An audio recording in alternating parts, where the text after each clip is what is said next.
from my mind.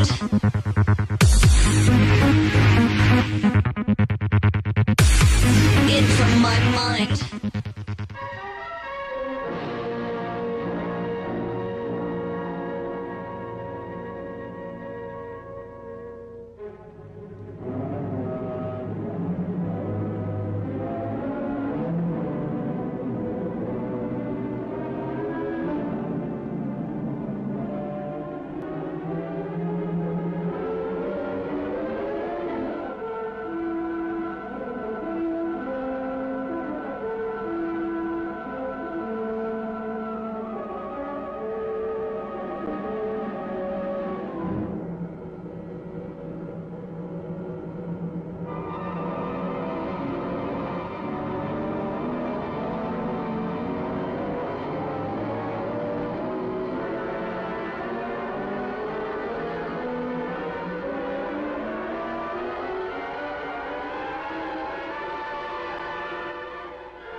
The island of Hawaii was built by 5 huge volcanoes, the highest of which towers almost 30,000 feet above the ocean floor. Here is the story of how the island was formed.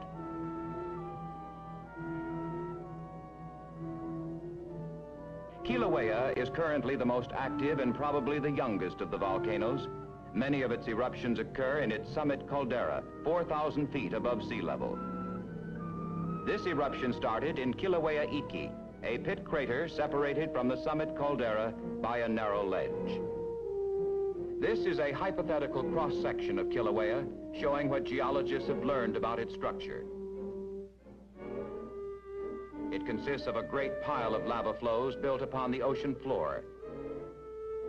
Molten magma, which becomes the lava of the eruption, originates about 35 miles below the Pacific Ocean and gradually moves upward into the crust of the earth to accumulate within the volcanic pile beneath the summit caldera.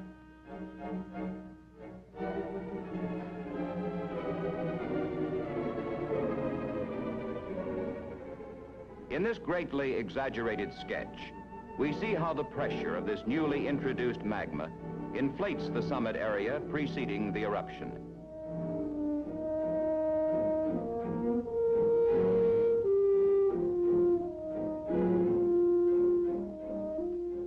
Magma breaks through first as a summit eruption in mid-November 1959. Good afternoon, everyone.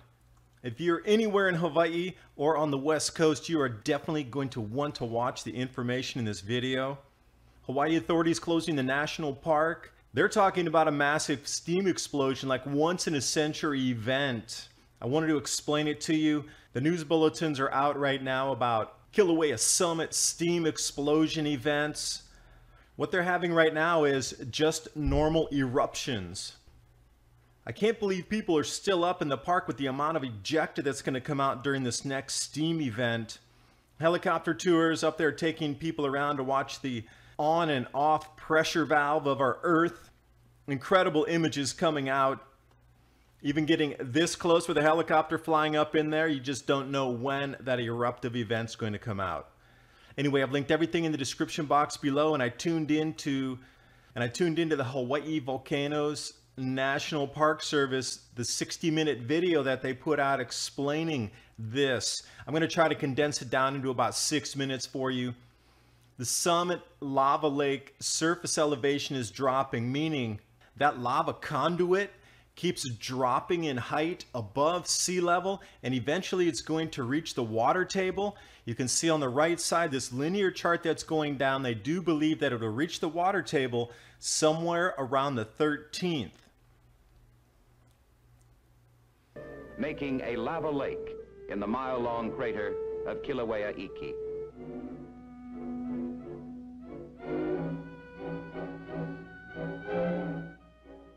After this early phase of eruption stops in mid-December, more magma moves laterally along a rift zone, presumably connecting with underground pockets of molten material left from previous eruptions.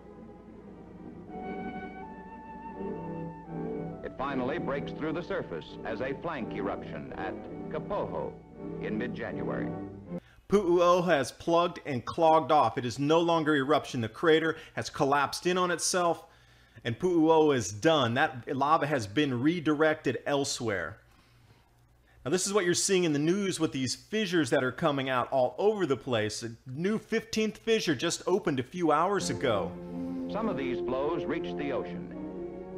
This great drain of magma from beneath the summit area allows the volcano to deflate. And by mid-February, the ground surface subsides as much as 5 feet. The fountaining of lava ceases, and the eruptive cycle is over. For some time prior to the eruption, a seismograph nearby registered numerous small earthquakes. Then, at 8:08 in the evening of November 14th, the earthquake ceased abruptly as the summit eruption started from a half-mile-long line of fissures halfway up the south wall of the 650-foot deep crater Kilauea Eruption. Within an hour after the outbreak, cameras were set up about a mile away to obtain these photographs of lava fountains spurting to heights of 50 feet. They feed a number of braided lava streams that pour down more than 300 feet to the bottom of the crater, where they coalesce and begin to spread across the floor. The flat 37-acre floor of the crater, formed by lava extruded in 1868, is rapidly covered by the new lava. Sparkles of light dancing over the lava are burning trees carried along by the flows. As they move across the floor, they break through their own cooler margins, forming lobes. During the next 2 hours, the fountains increased to 100 feet high along the entire half-mile line of fissures in the crater wall. These lavas contain less than 50% silica and cool to form what are called tholeite basalts. The hottest lava is bright yellow-orange. As its surface cools, it becomes dark red, although it's still very hot inside. By 10:30 p.m., fountain declines at the outermost vents, but they continue to glow, and many emit gases that burn with pale yellow-blue flames. Large bubbles of rising gas in the vents cause vigorous splashing of the lava over the edges. Before sunrise, the main fountain is 100 feet high and looms above trees that have been stripped by heavy masses of lava spatter falling through them.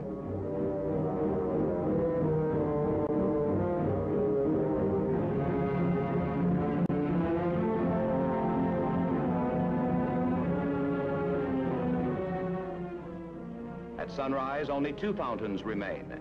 Lava from them flows down the narrow trough in the west end of the crater, cascades over a steep bank, and on into the deeper part of the crater to the left. The main fountain builds itself a small spatter rampart. Still later in the morning, the lava lake has spread to the forested slopes.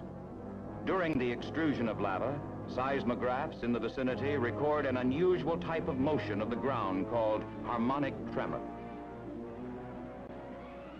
Scientists of the Geological Survey's Hawaiian Volcano Observatory prepare to collect gas and lava samples at the base of the fountain, now only 200 feet away. Sulfur dioxide fumes and intense heat radiation make such sampling difficult, but these samples aid in interpreting the origin of the magma and the mechanism of the eruption. They may help also in understanding the origin of the atmosphere in the oceans, as vast quantities of such gases have been given off by countless volcanoes over the long span of geologic time. Lava rivers flow down the steep slope, with one on the right flowing along the former Kilauea Eruption trail.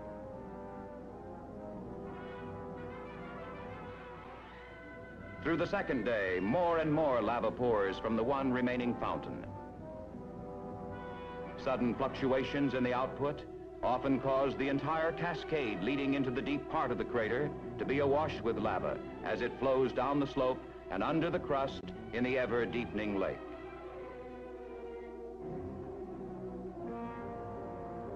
On a fairly steep slope, the lava forms vigorous rapids over irregularities in the channel, breaking apart floating pieces of cooler crust.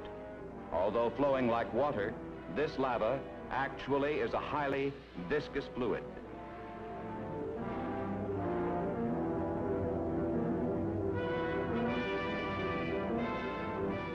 Here, the lava plunges over a steep cliff, forming a lava falls. On a smooth slope, the lava river appears as a bright, incandescent ribbon flowing at speeds up to 20 miles an hour. The flow is fastest in narrow channels. Where the channel widens, pooling of lava occurs. The river of lava winds down the valley through natural levees of its own making. It splits and recombines around barriers, much like water in braided river courses. As the stream pours into the rising lava lake, it flows under the chilled but still flexible crust, floating it upwards. The fountain continued through the night, sometimes suddenly showering new portions of the crater slopes. Through the first 6 days of activity, the fountain has continued to grow to more than 10 times the height of Niagara Falls. It forms very strong air currents and more pumice and cinder, which the prevailing trade winds blow to the lee of the vent, building up a large pumice and cinder cone on the crater rim.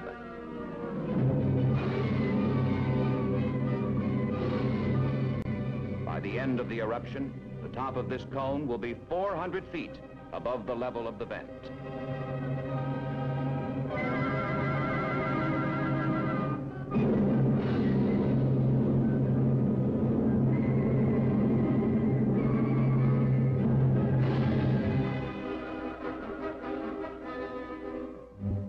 Viewed from the southwest during a temporary lull, the cone obscures the eruption, and only fume clouds can be seen in the background.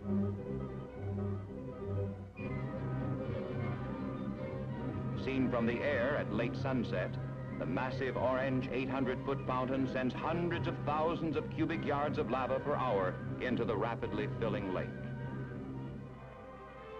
Here, just prior to the end of the first phase of the Kilauea eruption, the fountain shoots 1,000 feet above the surface of the lake.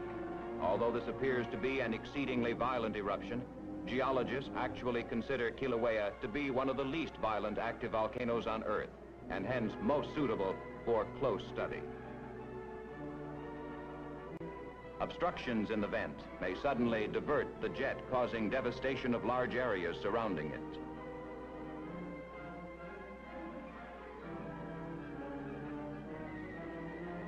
The week-long first phase ended abruptly when the level of the lava in the lake reached the vent, and about 40 million cubic yards of lava filled the 140-acre lake to a depth of 335 feet. Following a 4-day period of quiet, fountaining resumed from a slightly higher elevation in the former vent area. Some of the 16 subsequent eruptive phases, which ranged in duration from 2 to 32 hours, started very abruptly. The fountain in this phase rose from 0 to 700 feet in a few seconds.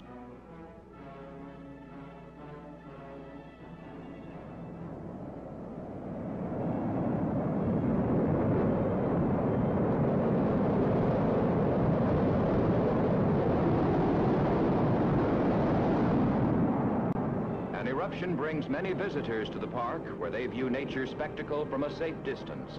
This is necessary as changes in the direction of the jet take place suddenly.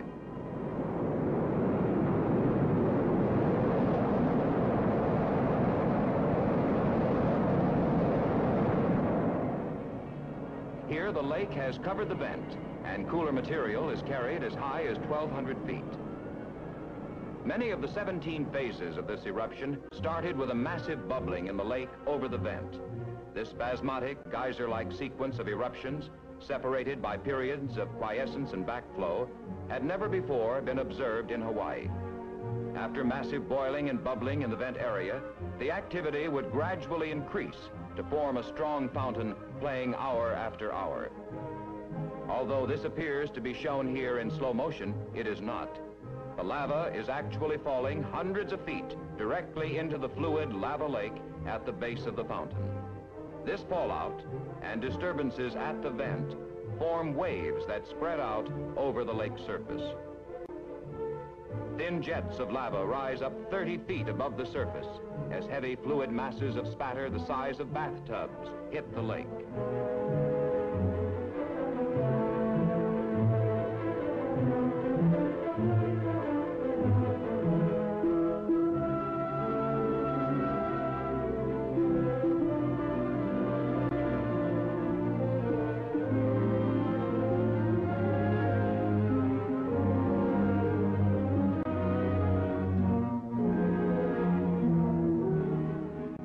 In the distance, the larger waves wash up on the crater wall, much like the ocean surf on a beach.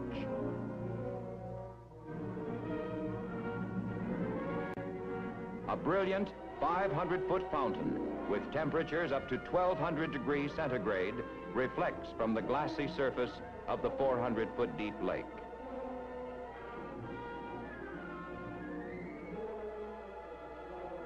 The fountaining action is caused by the effervescence of dissolved gases in the lava, released when it approaches the surface. This fountain is spurting from 1 to 2 million cubic yards of lava per hour.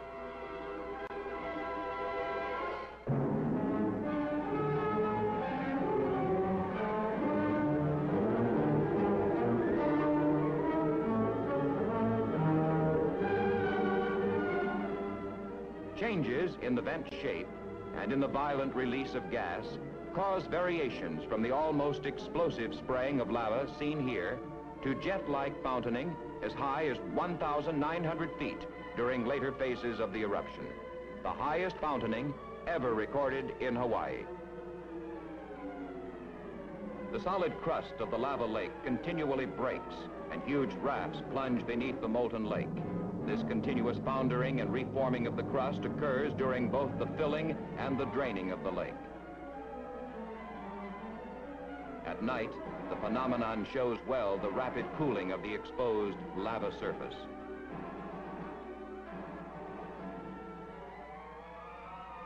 At the edges of the lake, trees and forest litter were often buried by lava. For some time, individual tree trunks give off superheated organic gases that burst into bright yellow flames as they explode from the surface of the lake.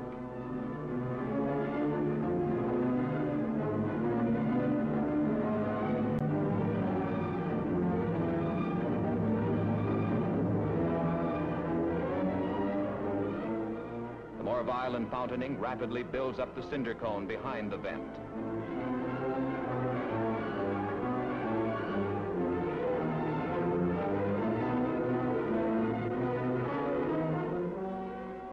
From 2 miles away at the Hawaiian Volcano Observatory, a large steam and fume cloud is seen forming from the fountain. All of the eruptive phases ended abruptly with the lake level above the vent. Here the fountain has just died and an avalanche of hot cinder tumbles down the face of the cone into the lake. After each fountaining phase, some of the lava lake drains back down the vent. Often the rate of backflow reaches 2 million cubic yards per hour, or more than twice the average rate of extrusion. The returning stream of lava forms a slowly moving whirlpool, perhaps 50 feet across, directly over the vent. As much as 10 million cubic yards of lava will go down the vent after each eruptive phase. At night, this backflow of lava into the vent is particularly spectacular, plunging into the gaping maw of the vent, carrying with it great rafts of blackened crust.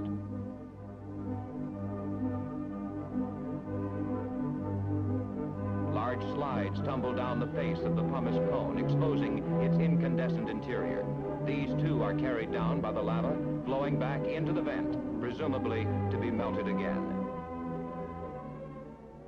Immediately after the eruption ceased on December 19th, a yellowish-white cap was formed by acid gases from the hot interior. The tremendous fountains produced great quantities of pumice that fell in a blanket extending many miles downwind.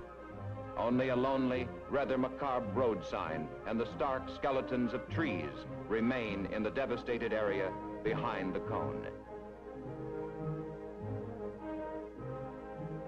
The lava lake will take many years to cool.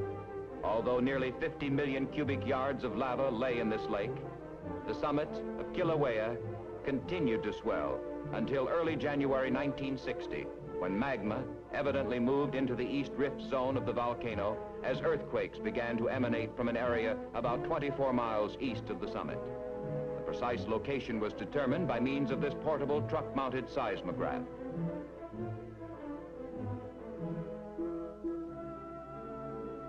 Unlike Kilauea Iki, this is a populated area with farming villages and fairly intensive cultivation. By January 13, the earthquake activity shifted further east along the rift zone, and a half-mile wide strip of land through the village of Kapoho slowly began to subside. The village was quickly evacuated, and by mid-afternoon, the maximum subsidence of the strip, or graben, was about 4 feet. Here, the fault scarp along the south side of the graben can be seen extending through the village.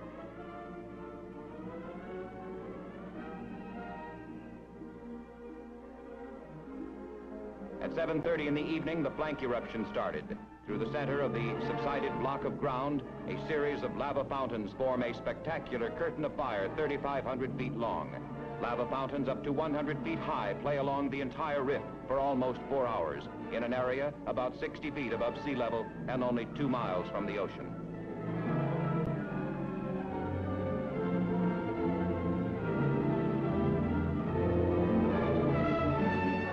A rather fluid lava flow advances rapidly through a sugarcane field north of the village.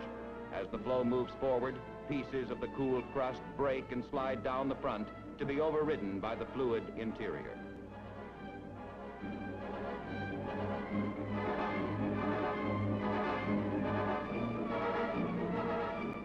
The outermost vents die out as the molten lava congeals in the feeding cracks beneath to form basaltic dikes.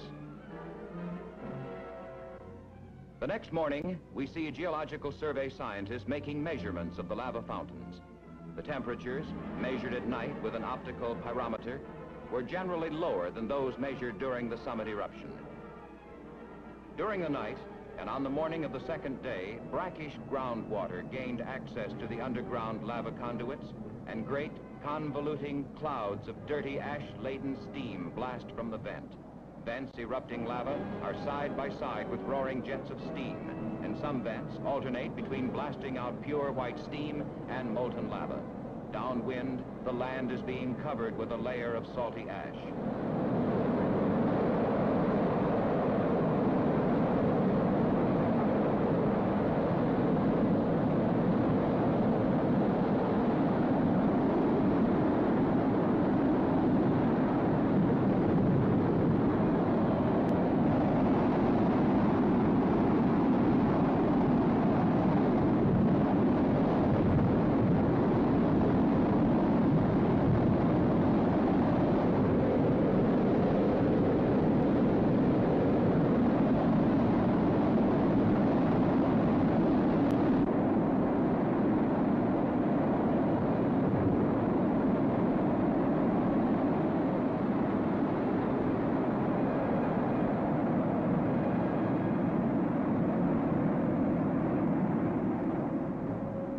From the air, the steam blasts present a spectacular display. The river of lava, here 300 feet wide, pours from the erupting vents and slowly flows down the graben toward the ocean 2 miles away.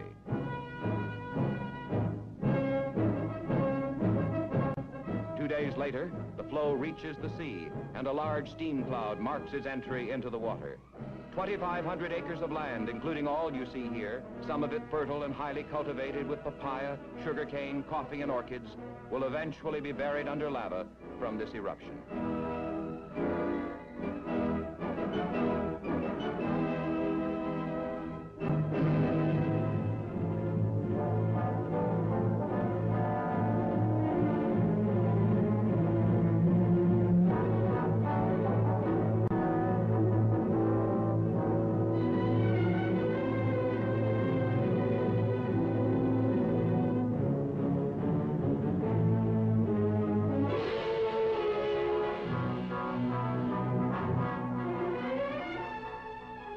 A curtain of steam hides the massive flow front as it pours into the ocean.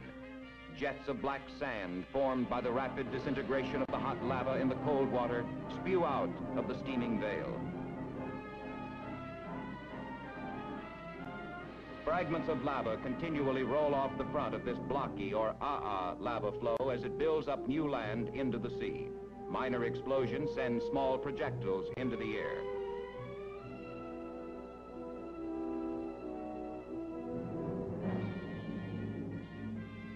After 1 week of eruption, the graben was filled with lava and flows began to spread laterally over the flat countryside. Here, an flow advances through a scrubby forest growth. These blocky flows are of the same chemical composition as the smooth or ropey surfaced Pohoy flows, but differ from them in that they're more viscous and form a very slow-moving pasty mass. When cool, much of this flow will consist of clinkery rubble rather than solid rock. This 15-foot flow pushes relentlessly through a papaya grove on the immediate outskirts of the village of Kapoho. The fountaining vent is in the background.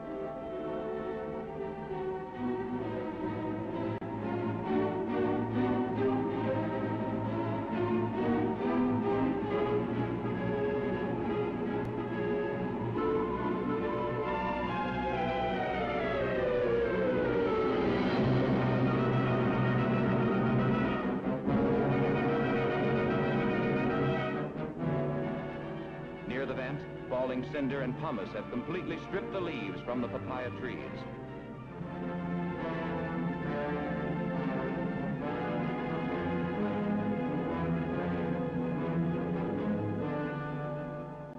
The schoolhouse and other buildings in the village of Kapoho are slowly consumed by lava.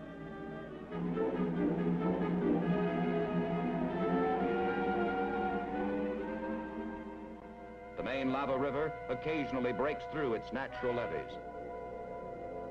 At dawn, a string of vents form orange fountains against a gray sky. During this eruption, there was deflation or subsidence at the summit of Kilauea, 30 miles to the west, about equal to the total volume of the lava extruded, indicating a close underground connection between the summit and flank. Other parts of the string eventually die, leaving only a single vent, feeding 7 million cubic yards of lava per day to the advancing flow fronts.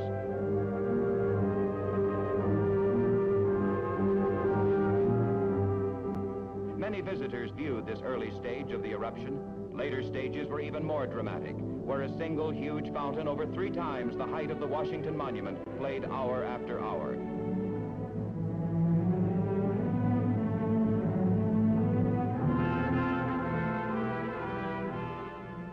From the air, the fountaining, up to 1,700 feet high, presents a spectacular sight indeed. Flank eruptions are generally of larger volume than summit eruptions. This one yielded 160 million cubic yards of lava and built up a massive cinder and pumice cone.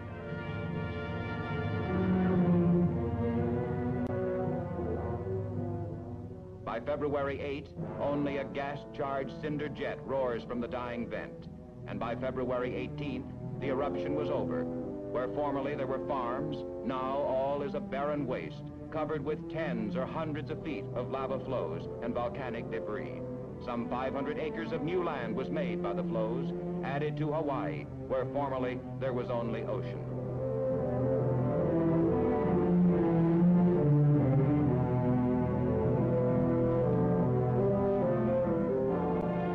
But the barren land is not lost. In a few hundred years, the rough lava flows will be covered with vegetation.